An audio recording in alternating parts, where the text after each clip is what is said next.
Hey everyone, welcome back. This is Mandy. I didn't get to do a Throwback Thursday this week because of the collaboration, so I decided we would do a Sunday rewind. So this is actually a video I did probably a couple years ago, and it just kind of is a bloom that just turned out great despite my lack of good relationship with the Yeeho hair dryer. So I decided to dredge it up because the color combo is great. So I'm going to use a turquoise green cell activator from Amsterdam.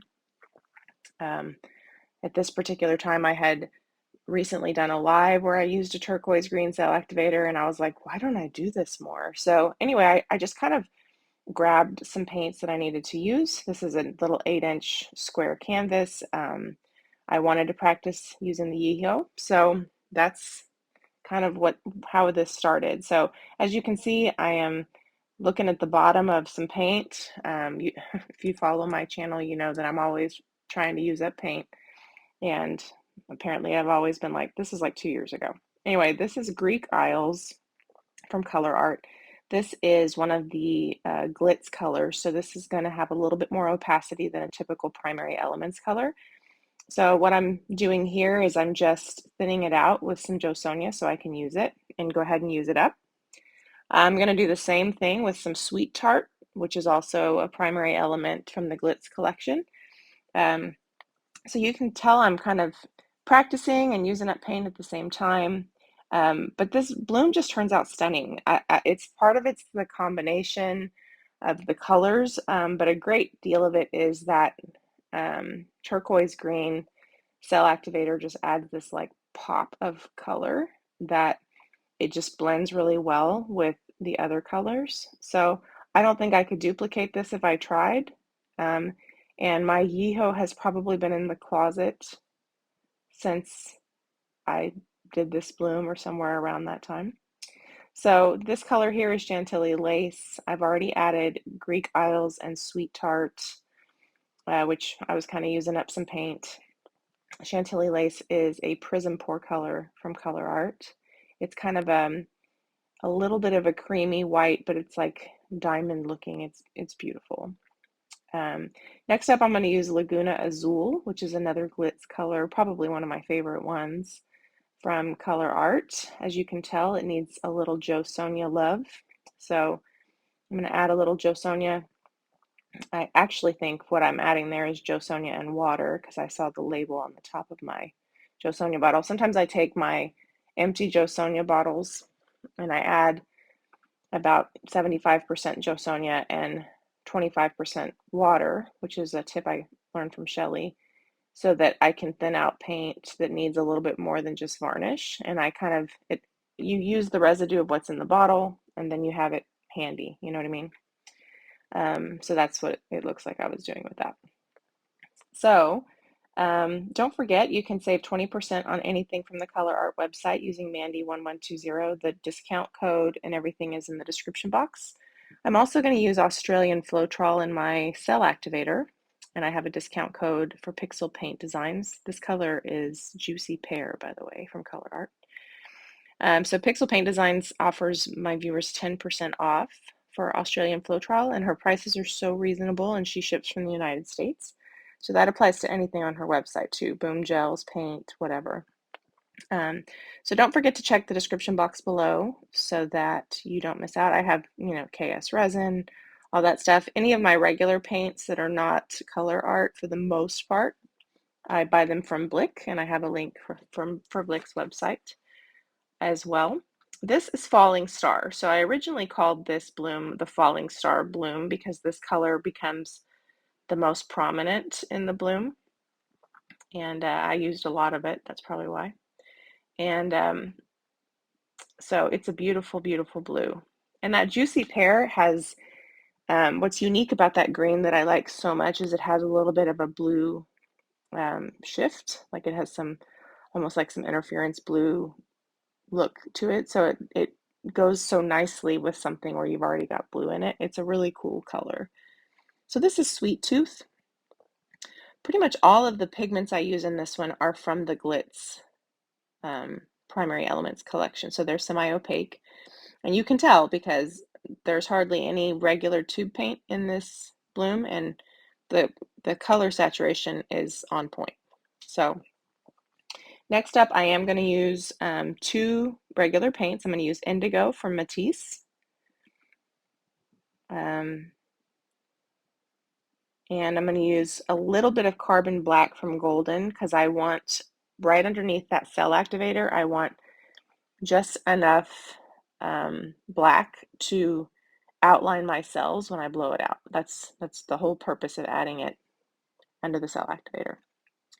By the way, if you're looking for an alternative to the super expensive Indigo from Matisse, I think that Colourarte Viola Blue is a very close color.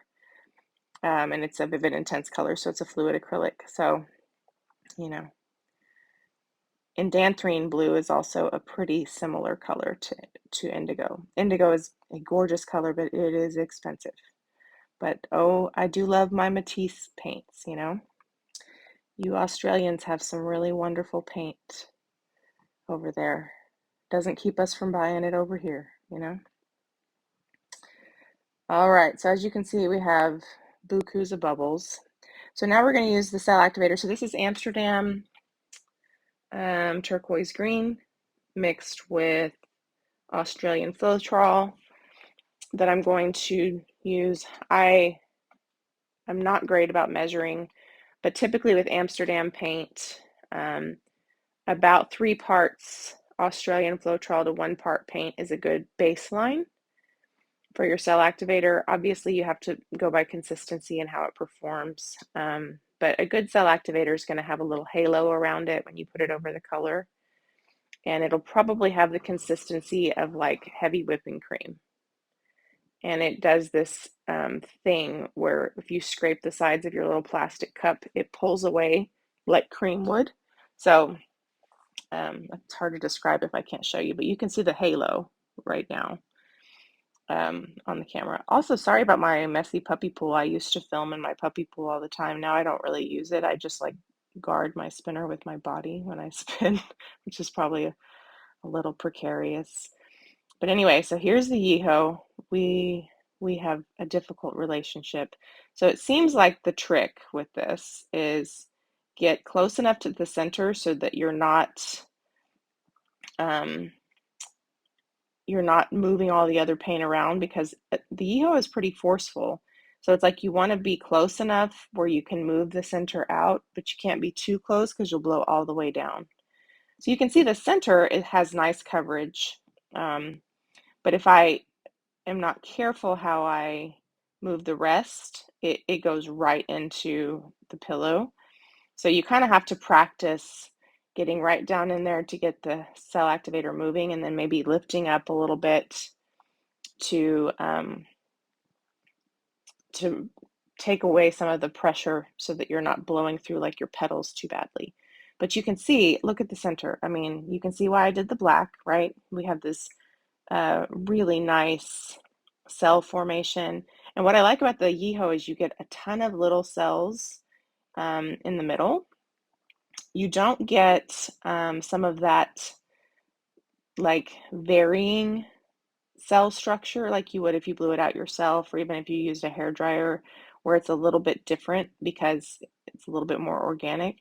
But as far as making sure that you have a nice center and good coverage in the center, it's certainly nice. It's just a little bit, there's a learning curve. So basically, I'm just trying to catch where I still have Cell Activator to extend some of that lacing, because it is pretty isolated to the center. I'm probably overworking this a little bit, but again, this was 2 years ago. And for 2 years ago, this was an incredible success for me. So what I probably should be doing is just spinning this bad boy out. But because we have such a nice center, this becomes a really nice bloom. So it kind of makes me want to practice with my Yeehaw, but I can only practice so many things at a time. So I'm trying to do something because of how I messed that up right there. I probably should have just left that alone. But some things never change. I still overwork things, you know. But it is just a really pretty little bloom. I really do like it. I like the way it turned out. And so, yeah, hopefully you guys don't mind my Throwback Thursday, Rewind Sunday. I think sometimes these are fun to go back and look at. And you can tell I was very remedial at swirlies and all of that. This is painful to see. But it's also kind of nice to see what was a great success a long time ago and um, what I'm probably explaining on the cameras, and I'm trying to get that to shift a little bit so we can cover all the corners. But, it's nice to see what was a great success a little while ago, and you know, it gives you the courage to maybe try some of those again. And, um, for those of you who like the Yiho and want to use it, this is a good example of where I think it worked pretty well. So hang with me because it does turn out to be pretty nice. I don't know if I have the resin result of this one to share with you at the end, but I will try to find one. And but yeah, see, already spinning it out, we got some decent coverage because we had enough paint on there. Don't like that swirly in the corner there. It kind of looks like random and weird. But the center, you got to admit, the center of this guy is just, he's like kablamo, I'm here for it. So, yay, we got some of the ugly part off the corner. So anyway, this does kind of make me want to try playing around with it on a small surface, playing with the Yiho, because the center is just, it's lovely, you know. But and I just love the color combination. It works, you know what I mean? So anyway, you have to let me know what you think about this Sunday rewind. Things are going to still be a little crazy for me for the next little bit. I hope to be able to get some new stuff in there for you. I recorded a hydro dip thing and it went kind of wrong. So I don't know if I want to share it with you or not. And then I forgot the one thing that turned out really nice. I forgot to show you the resin results so you could see what it looked like, and I gave it as a gift. So it's gone now. So I don't know if I want to share that with you guys or not because it was kind of a disaster. But this is a beautiful little bloom. So it has one corner that's kind of crazy, but you have to admit it's especially for 2 years ago, this was pretty incredible for my skill at that time. And kind of makes me want to try those colors again. I still have too many colors mixed up already, but it does make me want to play around with that turquoise green CA. And I like the way, because the Yiho is kind of forceful, I like the way you get clear, crisp lacing and cells versus kind of the wobbly, wiggly ones. Um, so I do think this one is a great example of when the Yiho goes well, you know. So I'm going to show you a close-up, and then I'm going to see if I have the resin result. Sadly, I checked my phone and I do not have the resin result, but here's a close-up for you. You can see why I was going for that pop of black right underneath the Cell Activator. Same thing with the Indigo. The Indigo did the same thing that I was looking for with the black. Now, if I had used a bunch of black, then the black would have taken over. But you can see how that pop of black and that pop of the Indigo help create this nice, distinct color in the cells. It really works great with a bright colored Cell Activator like this.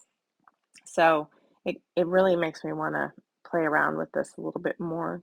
But I hope that you enjoyed today's Sunday Rewind. Please let me know what you think. And if you're new, please subscribe and let me know you're here. I thank you guys so much for your support, and I will talk to you soon.